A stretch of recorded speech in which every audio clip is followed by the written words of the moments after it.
প্রধান উপদেষ্টার সঙ্গে মার্কিন প্রতিনিধি দলের বৈঠক। অন্তর্বর্তী সরকারকে সহায়তায় $20 কোটি দেবে যুক্তরাষ্ট্র। পাচার হওয়া অর্থ ফেরাতে সহযোগিতার আশ্বাস। We just signed moments ago our newest development agreement with the interim government that is for over $200 million.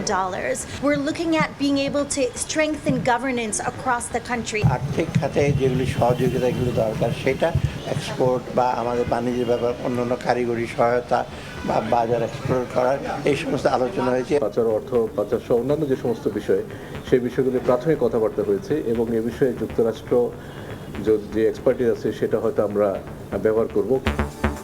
3 শর্তে $100 কোটি ঋণ দেবে বিশ্বব্যাংক, 190 কোটি দেবে এডিবি। দেখছিলেন প্রধান শিরোনাম। রাতের সময় সঙ্গে আছি আমি জাফর সাদিক। এবার অন্যান্য শীর্ষ সংবাদ। হত্যা মামলায় রিমান্ডে সাবেক মন্ত্রী ফরহাদ। জড়িত পুলিশ সদস্যদের বিচার দাবি সার্জিসের। 1 সপ্তাহের মধ্যে পুনর্গঠন হবে আন্তর্জাতিক ট্রাইব্যুনাল, জানালেন চিফ প্রসিকিউটর। সংস্কারে 2 মাসের বেশি লাগার কথা নয়, রাষ্ট্রের পূর্ণাঙ্গ সংস্কার করবে নির্বাচিত সরকার, বললেন মির্জা ফখরুল। অভ্যুত্থানে বিএনপির অবদান খাটো করে দেখার সুযোগ নেই। অস্থিরতা কাটিয়ে স্বাভাবিক হচ্ছে পোশাক শিল্প। সাভারে খুলেছে বেশিরভাগ কারখানা, বন্ধ 18টি। যৌক্তিক দাবি পর্যায়ক্রমে পূরণের আশ্বাস সচিবের। সবচেয়ে বেশি বিদেশি ঋণ নিয়েও লোডশেডিং থেকে মেলেনি মুক্তি। 15 বছরে বিদ্যুৎ খাতে লোকসান 2 লাখ কোটি টাকা।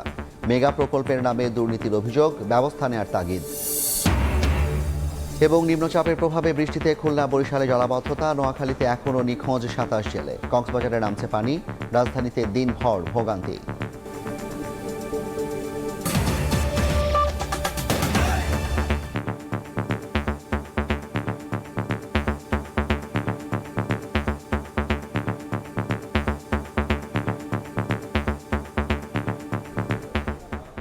অন্তর্বর্তী সরকারকে সহায়তায় $20 কোটি দেবে যুক্তরাষ্ট্র। এতে গুরুত্ব পাবে সুশাসন, অন্তর্ভুক্তিমূলক উন্নয়ন ও অর্থনৈতিক খাত। রাষ্ট্রীয় অতিথি ভবন পদ্মায় পররাষ্ট্র ও অর্থ উপদেষ্টার সঙ্গে বৈঠক শেষে কথা জানান ইউএসএআইডির উপসহকারী প্রশাসক অঞ্জলি কৌর।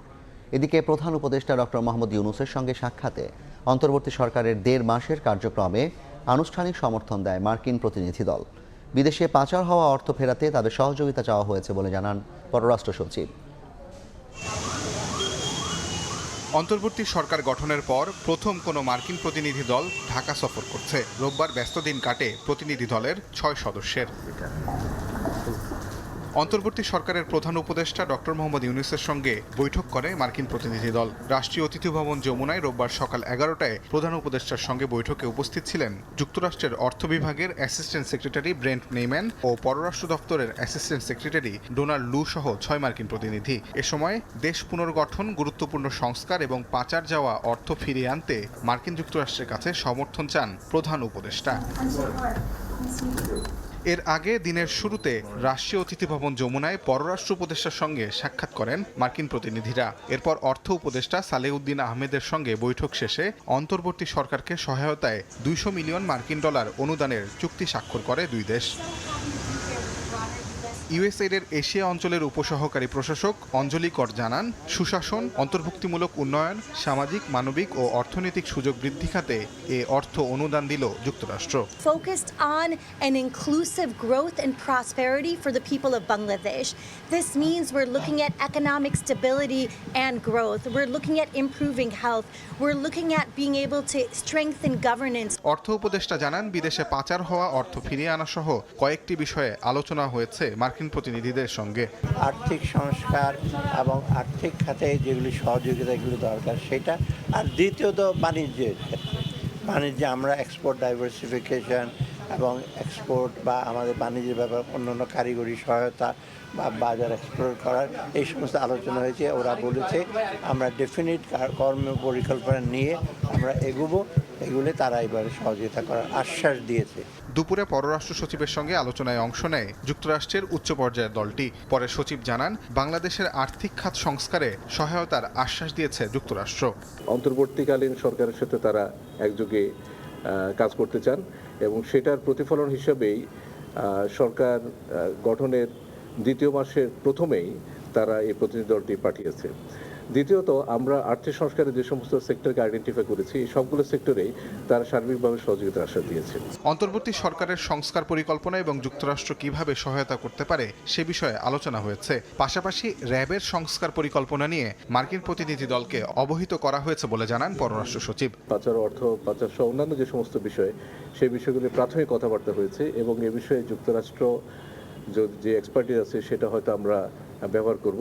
এদিকে বিকেলে বাংলাদেশ ব্যাংকের গভর্নরের সঙ্গে আলোচনা করেন মার্কিন প্রতিনিধি দলের সদস্যরা। তাজওয়ার মাহমুদ, সময় সংবাদ, ঢাকা। 3 শর্তে বাংলাদেশকে $100 কোটি ঋণ সহায়তা দেবে বিশ্বব্যাংক। এদিকে আরও $190 কোটি ঋণ সহায়তা দেবে এডিবি। 3 ধাপে অর্থ ছাড়ের কথা জানিয়েছে এশিয়ান সংস্থাটি। সকালে বাংলাদেশ ব্যাংকের গভর্নর আহসান এইচ মনসুরের সঙ্গে বৈঠক শেষে বিষয়টি নিশ্চিত করেছে বিশ্বব্যাংক। এই ঋণ পেতে বেসরকারি খাতে অ্যাসেট ম্যানেজমেন্ট কোম্পানি করা, আন্তর্জাতিক মানদণ্ডে খেলাপি ঋণের নতুন সংজ্ঞায়ন এবং নতুন গঠিত টাস্কফোর্সের অডিট ফার্মের কার্যবিবরণী বিশ্বব্যাংকে উপস্থাপনের শর্ত মানতে হবে বাংলাদেশকে। এদিকে অর্থ উপদেষ্টা সালেহউদ্দিন আহমেদের সঙ্গে বৈঠকে বাজেট সহায়তায় $40 কোটি ঋণ সহায়তা দেওয়ার কথা জানায় এডিবি। এছাড়া বাংলাদেশ ব্যাংককে $150 কোটি ঋণ সহায়তা দেবে সংস্থাটি।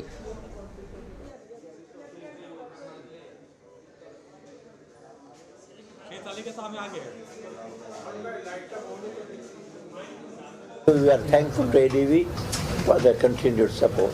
Also, we have discussed about the possibilities of climate fund and our environmental projects and other things. We are zeroing in some of the very important short-term measures, reforms and immediate deliverable to the people. That is most important for us. Second, we have some mid-term, mid-term, and there are some long-term things. অন্য প্রসঙ্গ, রাজধানীর আদাবরে পোশাক কর্মী রুবেল হত্যা মামলায় 5 দিনের রিমান্ডে সাবেক জনপ্রশাসন মন্ত্রী ফরহাদ হোসেন ডিবি কার্যালয় থেকে দুপুরে ঢাকার সিএমএম আদালতে তোলা হলে রিমান্ড শুনানি শেষে রিমান্ড মঞ্জুর করেন বিচারক। এদিকে শিক্ষার্থী হত্যা মামলায় সাবেক এমপি শাহে আলমকে 3 দিনের রিমান্ড দেওয়া হয়।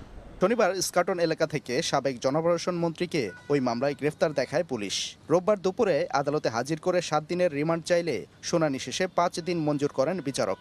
আজকে এই ফরহাদ হোসেনকে আদালতে উপস্থাপিত করে তদন্তকারী কর্মকর্তা 7 দিনের রিমান্ড প্রার্থনা করেন এবং তদন্ত কর্মকর্তা বলেন যেহেতু আজার নামী আসামি এই রুবেল হত্যার সঙ্গে প্রাথমিক তদন্তে তার জড়িত থাকার বিষয়টি উদ্ঘাটিত হয়েছে। এই মামলায় রিমান্ডের বিরোধিতা করে আসামি পক্ষ জামিন চাইলে তা নাকচ করে দেন আদালত। এই মামলায় ওনার কোনো সম্পৃক্ততা নেই।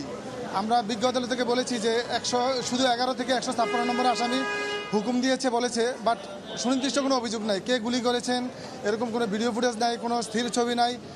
তাই আমরা বলেছি যে রিমান্ডের কোনো প্রয়োজন বোধ করি না। আদাবর থানার হত্যা মামলায় আন্দোলন দমনে গুলি করার আদেশ দেওয়ার অপরাধে আসামি করা হয় শেখ হাসিনা ও ওবায়দুল কাদের সহ আরও অনেককে। সাদিকুর রহমান, সময় সংবাদ, ঢাকা। ফ্যাসিস্ট সরকারের নির্দেশে গণহত্যায় জড়িত পুলিশ কর্মকর্তাদের শাস্তি নিশ্চিতের দাবি জানিয়েছেন বৈষম্য বিরোধী ছাত্র আন্দোলনের সমন্বয়ক সার্জিস আলম। এদিকে আরেক সমন্বয়ক আব্দুল কাদের বলেছেন, আগামীতে দেশের রাজনীতি হবে গুম, খুন ও ত্রাসমুক্ত। কথা বলার অধিকার থাকবে মানুষের। চলমান কর্মসূচির অংশ হিসেবে রোববার মানিকগঞ্জ, ফেনী ও দিনাজপুর সফর করলেন বৈষম্য বিরোধী ছাত্র আন্দোলনের কেন্দ্রীয় সমন্বয়করা। ছাত্র জনতার আন্দোলনে সব জেলায় নিহতের পরিবারের সদস্য এবং আহতদের খোঁজখবর নেন তারা। দুপুরে মানিকগঞ্জ শিল্পকলা একাডেমি মিলনায়তনে মতবিনিময় সভায় অংশ নেন বৈষম্য বিরোধী ছাত্র আন্দোলনের কেন্দ্রীয় সমন্বয়ক সার্জিস আলম। আশ্বাস দেন আন্দোলনে হতাহতদের চিকিৎসা সহ আইনি সহায়তা দেয়ার। যেসব পুলিশ কর্মকর্তা ফ্যাসিস্ট সরকারের নির্দেশে গণহত্যায় জড়িত ছিল তাদের শাস্তি নিশ্চিতের দাবি জানান সার্জিস।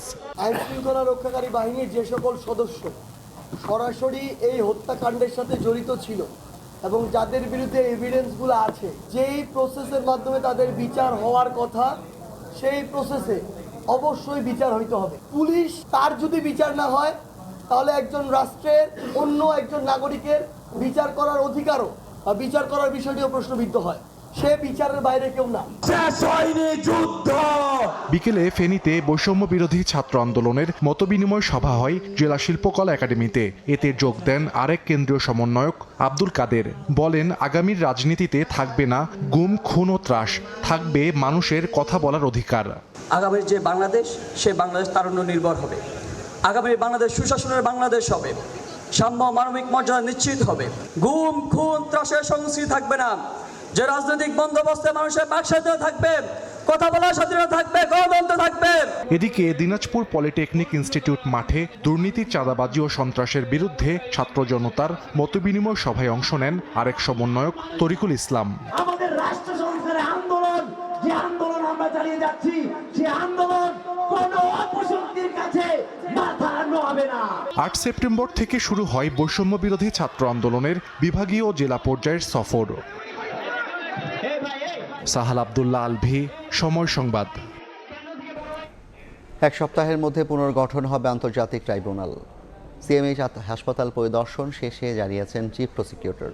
বলেন, সারা দেশে হওয়া সব মামলার বিচার হবে ট্রাইব্যুনালে। আন্দোলন দমাতে যুদ্ধক্ষেত্রে ব্যবহৃত অস্ত্রের প্রমাণ পাওয়ার কথাও জানান তিনি। রোববারও সম্মিলিত সামরিক হাসপাতাল সিএমএইচ পরিদর্শন করেছেন প্রসিকিউটররা। যে হাসপাতালে ভর্তি হন আহত 1227 জন, এর মধ্যে 132 জন রয়েছেন এখনও চিকিৎসাধীন। হাসপাতাল পরিদর্শন শেষে চিফ প্রসিকিউটর জানান, আন্দোলন দমাতে যুদ্ধক্ষেত্রে ব্যবহৃত অস্ত্র ব্যবহার করা হয় এমন প্রমাণ পেয়েছেন তারা। জুলাই আগস্টের হত্যা, গণহত্যার আলামত যার কাছে যা আছে তা ট্রাইব্যুনালে জমা দিতে ফের আহ্বান জানান চিফ প্রসিকিউটর মোহাম্মদ তাজুল ইসলাম। যেটা সেনাবাহিনী ব্যবহার করে, যুদ্ধক্ষেত্রে ব্যবহার করে, সেটা তার শরীর থেকে অপসারণ করা হয়েছে। এরকম অসংখ্য জিনিস আছে তাদের কাছে, সেগুলো আপনারা সময় মতো আমরা যখন তদন্ত সংস্থা সেগুলো জব্দ করে নিয়ে আসবো, সেগুলো তখন দেখা যাবে। যাদের কাছে যে আলামত রয়েছে, যারা আহত হয়েছেন, যারা গুলি নিয়ে বয়ে বেড়াচ্ছেন, যে সমস্ত শহীদ হয়েছেন তাদের পরিবারের সদস্যরা স্মৃতি নিয়ে ঘুরে বেড়াচ্ছেন, অনেকের কাছে অনেক ধরনের এভিডেন্স রয়েছে।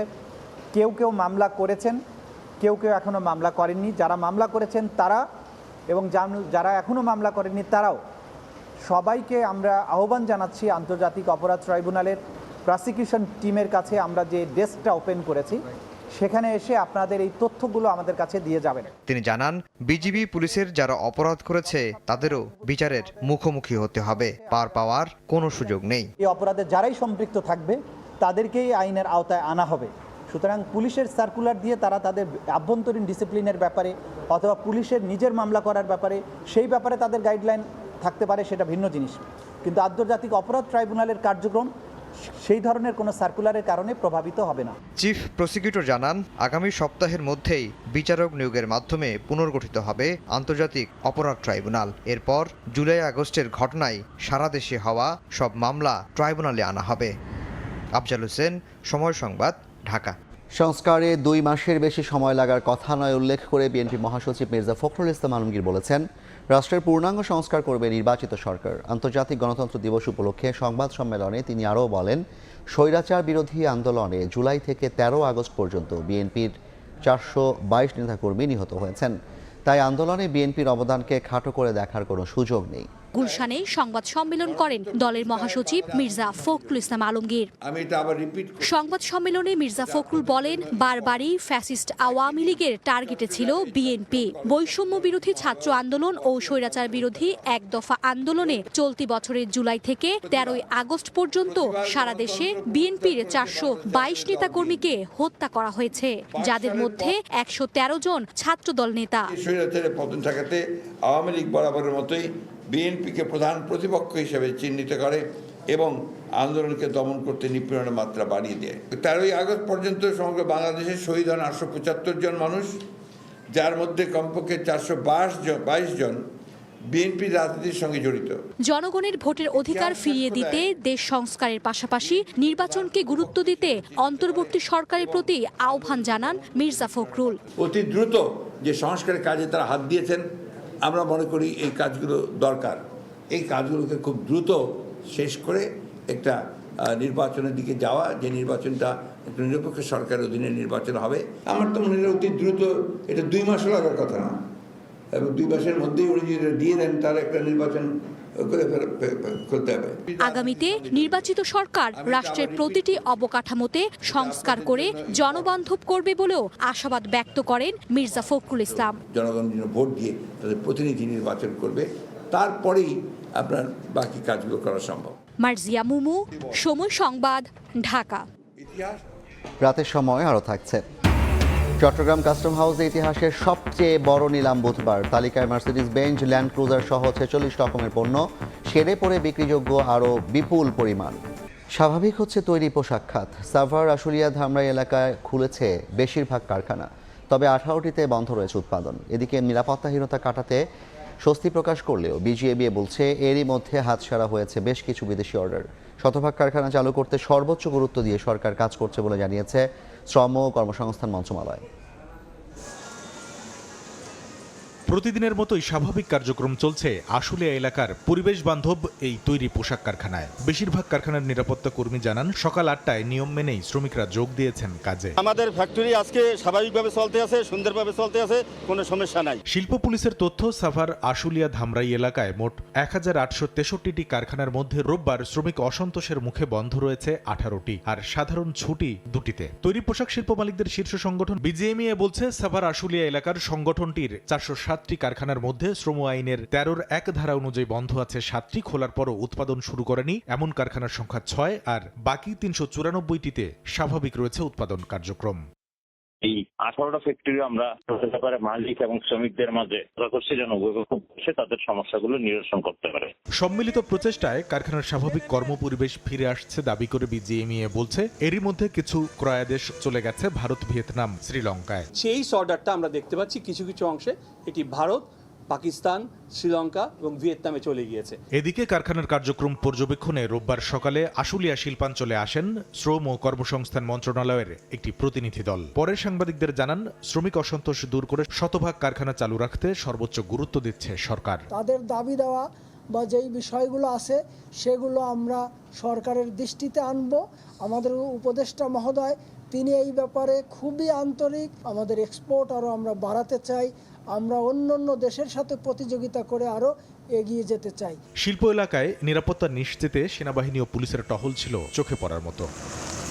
শ্রমিক অসন্তোষ কেটে অনেকটাই স্বাভাবিক কার্যক্রমে ফিরেছে সাভার, আশুলিয়া, ধামরাই এলাকার পোশাক কারখানা। তবে এরই মধ্যে এই শ্রমিক অসন্তোষের জেরে যে ভাবমূর্তি সংকটে পড়েছে মেড ইন বাংলাদেশ, তা কাটিয়ে ওঠাকেই এখন সবচেয়ে বড় চ্যালেঞ্জ হিসেবে দেখছেন খাত সংশ্লিষ্টরা। কামরুল হাসান সবুজ, সময় সংবাদ, আশুলিয়া, ঢাকা। প্রথমবারের মতো সেনা সদর পরিদর্শন করলেন অন্তর্বর্তী সরকারের প্রধান উপদেষ্টা ডক্টর মোহাম্মদ ইউনূস। আজ সেনা সদরের প্রধান উপদেষ্টাকে স্বাগত জানান সেনাবাহিনী প্রধান জেনারেল ওয়াকারুজ্জামান। এ সময় সেনাবাহিনীর পক্ষ থেকে প্রধান উপদেষ্টাকে জাতীয় নিরাপত্তার বিষয় জানানো হয়। এছাড়াও সেনা সদর পরিদর্শনকালে ভবিষ্যৎ কর্মপরিকল্পনা প্রণয়ন এবং বাস্তবায়নের বিষয়ে দিক নির্দেশনা দেন ডক্টর মোহাম্মদ ইউনূস।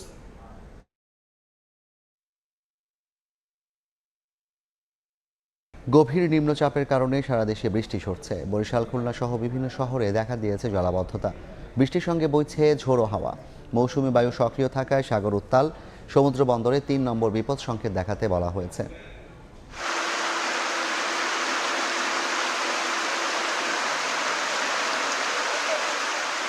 বর্ষাকাল পেরিয়ে ভাদ্রের বিদায়বেলায় প্রকৃতিতে পুরো দস্তুর বর্ষার রূপ। কখনো গুড়ি গুড়ি, কখনো মুষলধারে বৃষ্টি ঝরছে দেশ জুড়ে। শরতের স্বচ্ছ আকাশে গুমোট অবস্থা জানান দিচ্ছে বঙ্গোপসাগরে গভীর নিম্নচাপের অস্তিত্বকে। ক্ষণে ক্ষণে সাগর উত্তাল হয়ে উঠছে, বড় বড় ঢেউ আছড়ে পড়ছে সৈকতে।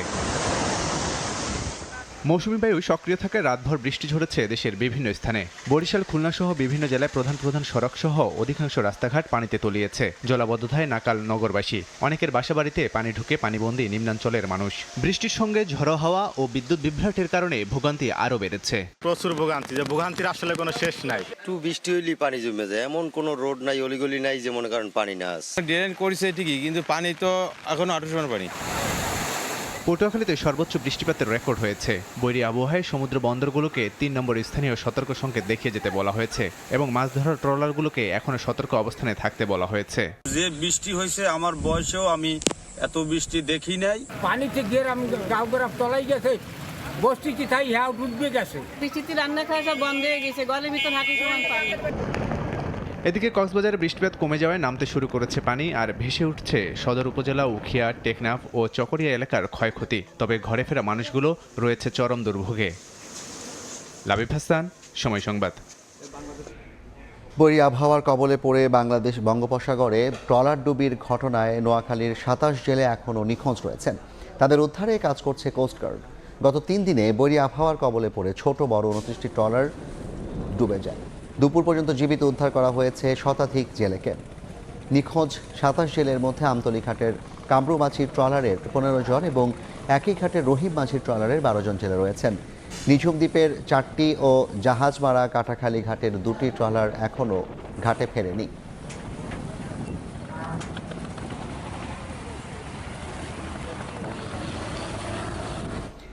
এদিকে রাজধানীতেও দিনভর দমকা হাওয়া সহ বৃষ্টি হয়। এতে সকাল থেকেই ভোগান্তিতে পড়েন অফিসগামী শিক্ষার্থী ও খেটে খাওয়া মানুষ। কাল থেকে বৃষ্টি কমে আসবে বলে জানিয়েছে আবহাওয়া অধিদপ্তর। শনিবার রাতভর বৃষ্টির পর সকালটাও শুরু হয় ভারী বর্ষণ দিয়েই। মাঝে বৃষ্টির পরিমাণ কিছুটা কমলেও কমেনি দমকা হাওয়া। বেলা বাড়ার পর আবারও শুরু হয় গুড়ি গুড়ি বৃষ্টি। এতে চরম দুর্ভোগে পড়েন কাজের প্রয়োজনে বাইরে বের হওয়া মানুষ। এই নিম্নচাপটা যতক্ষণ পর্যন্ত স্বাভাবিক না হচ্ছে ততক্ষণ আমাদেরও তো সমস্যা। সারাদিন ধরেই বৃষ্টি হচ্ছে, সাথে বাতাস।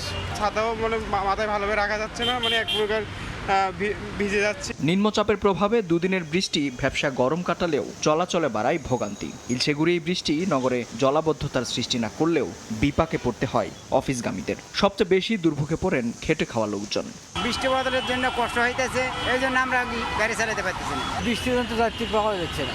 আবহাওয়া অফিস বলছে সোমবার থেকে কমতে পারে বৃষ্টির পরিমাণ। গভীর নিম্নচাপটি বর্তমানে গাঙ্গেয় পশ্চিমবঙ্গ এবং তৎসংলগ্ন এলাকায় অবস্থান করছে। এই গভীর নিম্নচাপের প্রভাবে কিন্তু সারা দেশের, বিশেষ করে দেশের দক্ষিণাঞ্চলে কিন্তু ভারী থেকে অতি ভারী বৃষ্টিপাত অব্যাহত রয়েছে। আজকেও কিন্তু সারাদিনে বৃষ্টিপাতটা কম বেশি অব্যাহত থাকবে এবং আগামীকাল থেকে বৃষ্টিপাতের পরিমাণটা কমে আসবে। শনিবার থেকে রোববার সকাল 6টা পর্যন্ত 24 ঘন্টায় সবচেয়ে বেশি বৃষ্টিপাত হয়েছে পটুয়াখালীতে 223 মিলিমিটার। একই সময় রাজধানীতে বৃষ্টির পরিমাণ ছিল 32 মিলিমিটার। মেহেদী হাসান, সময় সংবাদ, ঢাকা। রাতের সময় আরও থাকছে। 5 বছর পর দ্বিপাক্ষিক সিরিজ খেলতে ভারত গেল বাংলাদেশ ক্রিকেট দল। চ্যালেঞ্জিং হলেও ক্রিকেটাররা ছন্দে থাকায় ভালো করার আশা অধিনায়ক শান্তর। বিদ্যুৎ ও জ্বালানি খাত সবচেয়ে বেশি বৈদেশিক ঋণ পেলেও লোডশেডিং থেকে মেলেনি মুক্তি। 15 বছরে বিদ্যুৎ উন্নয়ন বোর্ডের লোকসান ঠেকেছে 2 লাখ কোটি টাকার ওপরে। মেগা প্রকল্পের আড়ালে দুর্নীতি এর কারণ বলছেন বিশেষজ্ঞরা। অনিয়মে জড়িতদের বিরুদ্ধে দ্রুত ব্যবস্থার তাগিদ আইনজ্ঞদের। বিস্তারিত আল আমিন তুষারের রিপোর্টে। গেল এক যুগে রূপপুর পারমাণবিক বিদ্যুৎ কেন্দ্র, মাতারবাড়ি কয়লাভিত্তিক বিদ্যুৎ কেন্দ্রের মতো একগুচ্ছ মেগা প্রকল্পের মাধ্যমে বিদ্যুৎ খাত আমূল বদলে দেওয়ার বড় কর্মযজ্ঞ চলে দেশে। তবে বিশ্বব্যাংক, এশীয় উন্নয়ন ব্যাংক সহ বৈশ্বিক বিভিন্ন আর্থিক সংস্থার পর্যালোচনায় উঠে আসে এসব প্রকল্পের নির্মাণ ব্যয় অন্যান্য দেশের তুলনায় অনেক বেশি। বৈদেশিক ঋণের উপর ভর করে চলে এসবের বাস্তবায়ন।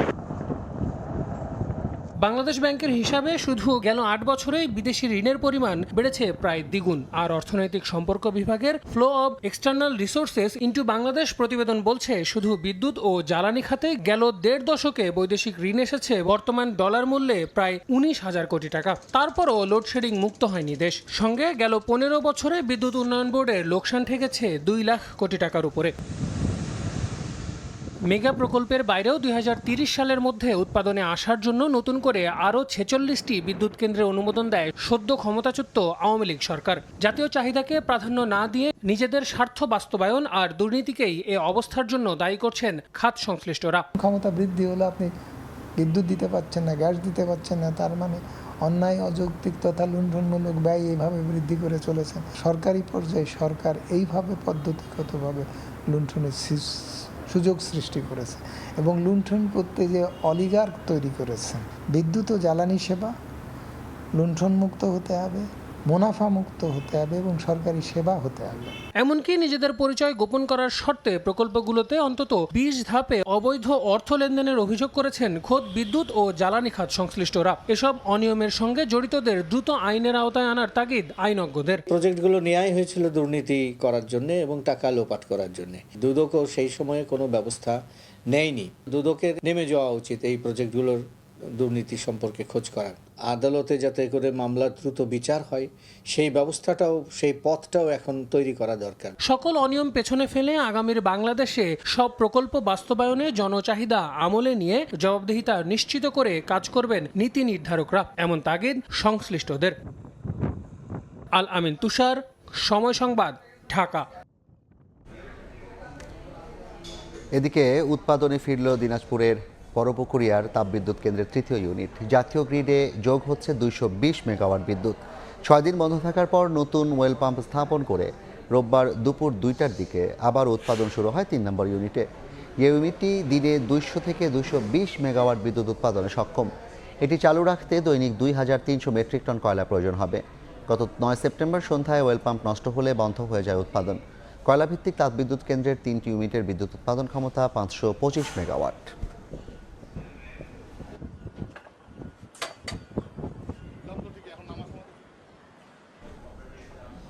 চট্টগ্রাম কাস্টম হাউসের ইতিহাসে সবচেয়ে বড় নিলাম হবে বুধবার। মার্সিডিজ বেঞ্জ, ল্যান্ড ক্রুজার গাড়িসহ অন্তত 46 ধরনের পণ্য নিলাম হবে। তবে বিভিন্ন শেডে নিলামযোগ্য পণ্যের বিপরীতে এটি একেবারেই নগণ্য। শাখাওয়াত ত্রিপুর ক্যামেরায় বিস্তারিত জানাচ্ছেন কমল দে। চট্টগ্রাম বন্দরের সবশেষ তথ্য অনুযায়ী 2768টি 20 ফুট সাইজের, 3170টি 40 ফুট সাইজের পণ্যভর্তি কন্টেনার রয়েছে, যেগুলো আমদানিকারকরা ছাড় না করায় দীর্ঘদিন ধরে বন্দরের ইয়ার্ডে পড়ে রয়েছে। এছাড়া 4000 মেট্রিক টন ওজনের 70,000 প্যাকেজ কার্গো এবং 5450 মেট্রিক টন ওজনের 6846 প্যাকেজ বাল্ক পণ্য রয়েছে, যেগুলো নিলামের জন্য ইতিমধ্যে কাস্টমসের কাছে হস্তান্তর করা হয়েছে। আমাদের এলসিএল কার্গো প্রায় 70,000 প্যাকেজ, ব্রেক বাল্ক কার্গো সব মিলিয়ে আমাদের বিশাল একটা স্পেস দখল করে আছে। এই অবস্থায় সাম্প্রতিক সময়ে সবচেয়ে বড় নিলামের আয়োজন করতে যাচ্ছে চট্টগ্রাম কাস্টম হাউস। 18 সেপ্টেম্বরে এই নিলামে তোলা হচ্ছে 16 কোটি টাকা মূল্যের মার্সিডিজ বেঞ্জ, 5 কোটি টাকা মূল্যের ল্যান্ড ক্রুজার, কোটি টাকা মূল্যের ডেনিম ফেব্রিক্স, ফ্লোর টাইলস। বিভিন্ন সময় এগুলি আমদানি করা হয়েছে, যে আমদানিকরা তার অনুকূলে খালাস নেয়নি, এবং এই কারণে যেহেতু এইগুলি রাষ্ট্রীয়ভাবে বাজেয়াপ্ত করে নিলাম করা হচ্ছে। এদিকে কাস্টম হাউসের এই নিলাম নিয়ে বিটারদের অভিযোগের অন্ত নেই। ড্রপিং এর পর বাকি যত কাজ আছে, পেয়ারার দেওয়া, সকল কার্যক্রম ম্যানুয়াল কাজ, তো বাকিগুলো সিস্টেমে আপনি আনতে পারেন নাই। চট্টগ্রাম বন্দর দিয়ে আমদানি করা যে কোনো পণ্য 4 দিন পর্যন্ত বন্দরে সেরে বিনা শুল্কে রাখার সুযোগ পায় আমদানিকারক প্রতিষ্ঠান। বারবার নিলাম ডেকেও যখন এসব পণ্য বিক্রি হয় না, তখন পৌঁছে যায় একেবারে ধ্বংসের দ্বার প্রান্তে। আর এর ফলে নষ্ট হচ্ছে আমদানি মূল্য হিসেবে পরিশোধ করা হাজার হাজার মার্কিন ডলার। চট্টগ্রাম কাস্টম হাউসের অকশন শেড থেকে কমল দে, সময় সংবাদ। পাঠ্য বইয়ে দলীয় উক্তি শেখ হাসিনার নাম যুক্ত করতে মঞ্চমালার লোগোতে আনা হয়েছিল পরিবর্তন। ইতিহাসের বইয়ে উপেক্ষিত ছিলেন মুক্তিযুদ্ধে ভূমিকা পালনকারী অনেকে। একে বিকৃতি ব্যাখ্যা দিয়ে পাঠ্যপুস্তকে নির্মোহ ইতিহাস তুলে ধরার আহ্বান ইতিহাসবিদদের। আর সঠিক ইতিহাস তুলে ধরতে বই সংশোধনের কাজ শুরু হয়েছে বলে জানিয়েছে জাতীয় শিক্ষাক্রম ও পাঠ্যপুস্তক বোর্ড। প্রাথমিক ও মাধ্যমিক পর্যায়ের প্রতিটি পাঠ্যপুস্তকের প্রচ্ছদে জাতীয় শিক্ষাক্রম ও পাঠ্যপুস্তক বোর্ডের লোগো থাকাই ছিল রীতি। কিন্তু আওয়ামী লীগ সরকারের আমলে বইয়ের ব্যাক কাভারে যুক্ত করা হয় সে সময়ের সরকার প্রধান শেখ হাসিনার উক্তি। শেখ হাসিনার নাম যুক্ত করতে গিয়ে বদলে যায় শিক্ষা মন্ত্রণালয়ের লোগো। বাংলাদেশ সৃষ্টির পেছনে যাদের ভূমিকা ইতিহাসে স্বীকৃত, তাদের অনেকের নাম মুছে ফেলা হয়, অনেকের জায়গা হয় 1 থেকে 2 লাইনে। উপেক্ষা করা হয় মৌলানা আব্দুল হামিদ খান ভাসানী, তাজউদ্দিন আহমেদ ও জিয়াউর রহমান সহ অনেকের অবদান। এসবের ফলে পাঠ্যপুস্তক গ্রহণযোগ্যতা হারিয়েছে বলে মনে করেন অনেকেই। যেটা বিগত সরকার করেছে, কিছু মানুষকে বড় করতে চেয়েছে, কি একটা পরিবারকে সারা দেশের উপরে এক ধরনের চাপিয়ে দেওয়ার চেষ্টা করে, এতে কোনো ভালো কিছু হয় না। সরকার পরিবর্তনের পর শিক্ষা সংস্কারের আওতায় শুরু হয়েছে পাঠ্যপুস্তক সংশোধন প্রক্রিয়া। পাঠ্যপুস্তকে নির্মোহভাবে ইতিহাসের উপস্থাপনা করা কেন জরুরি সে বিষয়ে বলছিলেন এই ইতিহাসবিদ। ইতিহাসের কম বেশি সকলেই জানে কার কি অবদান আছে, সেই অবদানটা খালি যথাযথ জায়গায় তার প্রতিস্থাপন, এটি কিন্তু আমাদের কাছে এখন ন্যূনতম দাবি। যে কাউকে দেবত্ব আরোপ করার প্রয়োজন নাই, আবার কাউকে খলনায়কে পরিণত করার প্রয়োজন নাই। যিনি যে অবদানটুকু রেখেছেন তার সেইটুকু যদি ইতিহাসে আমরা পাই, সেটি হবে এখন এই মানুষের জন আকাঙ্ক্ষার প্রতিফলন। জাতীয় শিক্ষাক্রম ও পাঠ্যপুস্তক বোর্ড বলছে, চলমান সংশোধন প্রক্রিয়ায় ইতিহাসে যার যে অবদান তা পক্ষপাতহীনভাবে তুলে ধরা হবে। যে বইগুলো পরিমার্জন করা হচ্ছে, সেখানে ইতিহাসের সঠিক ইতিহাসের যারা যে অবদান যতটুকু রেখেছেন তার মূল্যায়ন যেন আমরা পাঠ্যপুস্তকের প্রতিফলন যথাযথভাবে আমরা দেব। আমরা সচেতনভাবে এই কাজটা করব, যাতে এ ধরনের কেউ অতিমূল্যায়িত আর কেউ একদমই অবমূল্যায়িত যেন না হন, সেটা আমরা রক্ষা করে চলব। পাঠ্যপুস্তক সবার কাছে গ্রহণযোগ্য করতে সব ধরনের চেষ্টা করা হচ্ছে বলে জানিয়েছে বোর্ড। অধিকার আছে। শাকির আহমেদ, সময় সংবাদ, ঢাকা। সঠিক কাগজপত্র তথ্য দিয়ে আবেদন করলে বাংলাদেশিরা 48 ঘন্টার মধ্যে মালয়েশিয়ার ভিসা পেতে পারেন বলে জানিয়েছেন দেশটির হাই কমিশনার হাসনাহ এম হাশিম। দুপুরে Bangladesh institute of international and strategic studies আয়োজিত অনুষ্ঠানে তিনি জানান, বর্তমানে বাংলাদেশে মালয়েশিয়ার বিনিয়োগের পরিমাণ $5 বিলিয়ন। বিনিয়োগে আকর্ষণে বেশ কিছু খাতে সংস্কারের তাগিদ দেন তিনি। এদিকে রোহিঙ্গা সংকট সমাধানে বাংলাদেশের সঙ্গে মালয়েশিয়া নিবিড়ভাবে কাজ করছে জানিয়েছেন দেশটির high commissioner. Malaysia remains one of the strongest supporters of Bangladesh in voicing the Rohingya issue in various multilateral fora. Malaysia will work with other ASEAN member states and dialogue partners who have influence on Myanmar to push for peace, more effective humanitarian mechanism, and the eventual political engagement of all relevant stakeholders in Myanmar. Malaysia had also rendered humanitarian assistance since the beginning of the Rohingya crisis. কারামুক্তির 2 দিনের মাথায় দিল্লির মুখ্যমন্ত্রীর পদ ছাড়ার ঘোষণা দিয়েছেন আম আদমি পার্টির নেতা অরবিন্দ কেজরিওয়াল। ভারতীয় গণমাধ্যমের খবর অনুযায়ী আগামী 48 ঘন্টার মধ্যে নতুন মুখ্যমন্ত্রী বাছাইয়ের কাজ শেষ হলে আনুষ্ঠানিকভাবে সরে যাবেন কেজরিওয়াল। আকস্মিক এমন ঘোষণার প্রতিক্রিয়ায় কটাক্ষ করতে ছাড়েনি প্রতিদ্বন্দ্বী দল বিজেপি। সময় বেঁধে না দিয়ে বরং দ্রুতই পদ ছাড়ার আহ্বান জানিয়েছেন দলটির নেতারা। আবগারি দুর্নীতি মামলায় কারাগার থেকে 6 মাস পর জামিনে বেরিয়ে যেন বোমা ফাটালেন দিল্লির মুখ্যমন্ত্রী অরবিন্দ কেজরিওয়াল। ঘোষণা দিলেন 48 ঘন্টার মধ্যে পদত্যাগ করার। রোববার দিল্লিতে দলীয় এক সভায় কেজরিওয়াল বলেন, 2 দিন পরে তিনি মুখ্যমন্ত্রীর পদ থেকে পদত্যাগ করবেন। জানান, আদালত থেকে ন্যায় বিচার পেলেও এখন জনগণের আদালত থেকে ন্যায় বিচার চান তিনি। দিল্লিতে আগাম নির্বাচনেরও দাবি জানিয়ে বলেন, কেবল জনগণ চাইলেই আবারও মুখ্যমন্ত্রীর চেয়ারে বসবেন। 2 दिन के बाद मैं सीएम की कुर्सी से इस्तीफा देने जा रहा हूं और मैं तब तक सीएम की कुर्सी पे नहीं बैठूंगा जब तक जनता अपना फैसला ना सुना दे। তবে নিজে পদত্যাগের ঘোষণা দিলেও মামলায় জর্জরিত কর্ণাটক, কেরালা ও পশ্চিমবঙ্গের মুখ্যমন্ত্রীকে কোনো অবস্থাতেই পদত্যাগ না করার আহ্বান জানান কেজরিওয়াল। বলেন, ইডি সিবিআই দিয়ে ভয় দেখানো, ভুয়া মামলা দিয়ে জেলে পাঠানো এবং সরকার ফেলে দেয়াই বিজেপির ফর্মুলা। এদিকে আম আদমি পার্টির নেতার পদত্যাগের ঘটনায় তোলপাড় শুরু হয়েছে ভারতের রাজনীতিতে। কেন্দ্রে ক্ষমতাসীন বিজেপি বলছে, 48 ঘন্টার সময় না নিয়ে কেন এখনই পদত্যাগ করলেন না কেজরিওয়াল। এটিকে আম আদমি পার্টির নেতার নাটক বলেও কটাক্ষ করেছে গেরুয়া শিবির। ফরহাদ চৌধুরী, সময় সংবাদ। খেলার খবর। চ্যালেঞ্জিং হলেও সিরিজ জয়ের লক্ষ্য নিয়ে ভারত গেল বাংলাদেশ জাতীয় ক্রিকেট দল। দুপুরে চেন্নাইয়ের উদ্দেশ্যে দেশ ছাড়ে নাজমুল হাসান শান্তর নেতৃত্বাধীন দল। চন্ডিকা হাথুরু সিংহের কোচিং স্টাফের বাকি সদস্য এবং স্কোয়াডের 15 ক্রিকেটার গেলেন ভারতে। লন্ডন থেকে স্কোয়াডের সঙ্গে যোগ দেবেন সাকিব আল হাসান। চেন্নাইয়ে প্রথম টেস্ট শুরু 19 সেপ্টেম্বর। পাকিস্তানে লেটার মার্কস পাওয়া টাইগারদের এবার মিশন ইন্ডিয়া। টেস্ট চ্যাম্পিয়নশিপের পয়েন্ট টেবিলে উন্নতির গ্রাফ ধরে রাখতে ইতিহাস বদলাতে হবে শান্তর নেতৃত্বাধীন বাংলাদেশ দলকে। এখন পর্যন্ত ভারতের মাটিতে খেলা 3 টেস্টের কোনোটাতেই প্রতিদ্বন্দ্বিতা করতে পারেনি বাংলাদেশ। 2017-র প্রথম টেস্ট বাদে 2019-এর 2 ম্যাচেই ইনিংস ব্যবধানে হার। এবারও যে সিরিজটা কঠিন হবে তা স্বীকার করলেন খোদ টাইগার অধিনায়ক। তবুও জয়ই যে একমাত্র লক্ষ্য সেটাও জানিয়েছেন। সিরিজটা অনেক চ্যালেঞ্জিং হবে। যদি আপনি র্যাঙ্কিংও দেখেন, ওরা অনেক এগিয়ে আছে আমাদের থেকে, বাট রিসেন্টলি আমরা ভালো একটা সিরিজ পার করে এসেছি। প্রত্যেকটা ম্যাচই আমরা জেতার জন্য খেলবো। তবে বাংলাদেশকে আত্মবিশ্বাস যোগাচ্ছে সবশেষ পাকিস্তান সিরিজ। রাওয়ালপিন্ডিতে ছড়ি ঘুরিয়েছেন পেসাররা। ভারতে স্পিন বান্ধব উইকেট পাওয়ার সম্ভাবনাই বেশি। শান্ত আশা রাখতে চান তাইজুল, মিরাজ, নাইমদের ওপর।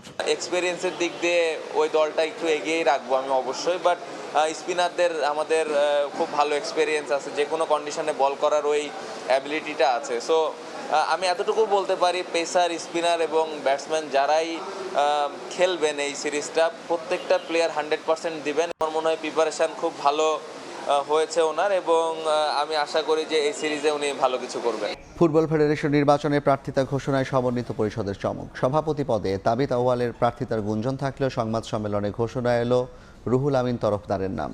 ফুটবলকে রাজনীতির বাইরে রাখতেই এ সিদ্ধান্ত বলে জানালেন পরিষদের সদস্য সাবেক অধিনায়ক আমিনুল হক।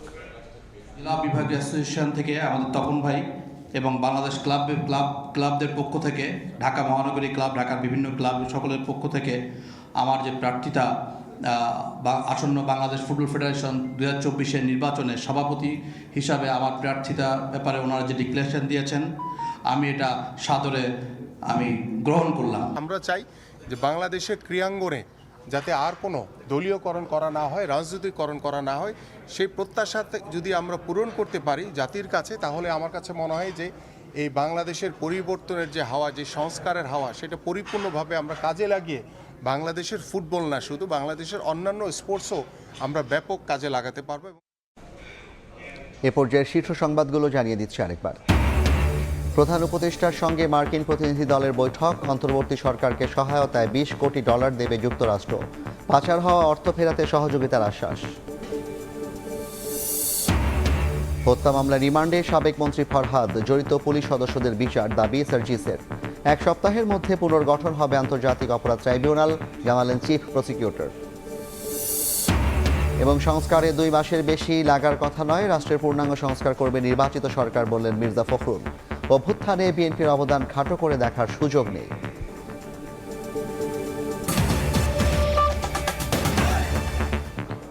এই ছিল রাতের সময়, সঙ্গে থাকুন সময়।